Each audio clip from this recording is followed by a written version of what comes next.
Quoi? Me faire traiter comme ça par une tentouse? Mais dites-moi que je rêve. Comme si je savais pas que sa femme l'avait plaqué parce qu'un jour, elle l'a découvert en train de se faire éclater à la rondelle par un de ses employés.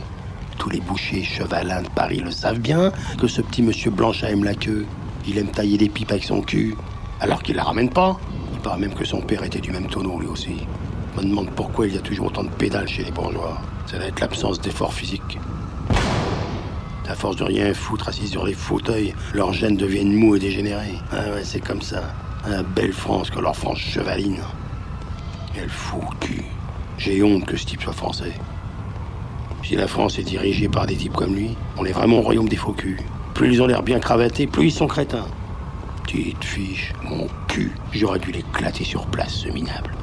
Un coup de tatane sur la gueule pour bien lui faire sentir mon casier.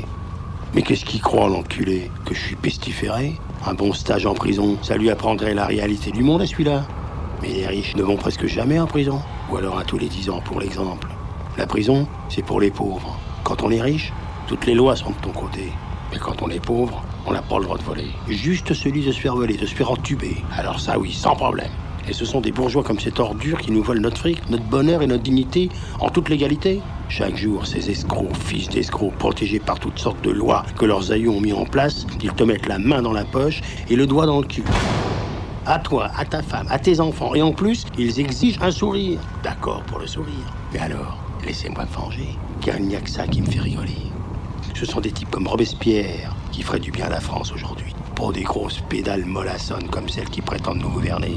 Dans ce pays, depuis des siècles, c'est toujours pareil, ou même pire. Mais aujourd'hui, les gens sont trop aidés pour faire la révolution. Tout ce qu'il peut y avoir, c'est des vengeances à titre personnel. Ça oui, comme la mienne. Mais ce sera utile pour l'ensemble. Si Robespierre c'est un grand héros national, moi aussi je le serai. À une toute petite échelle, en tuant ce gros porc de bourgeois homosexuels qui me refuse du travail parce que j'ai été en prison. Mais quoi? Il veut que je devienne un clochard qui lui taillerait des pipes pour 20 centimes? Hein? C'est ça son plan? Eh ben la violence, la vraie violence, il va apprendre ce que c'est.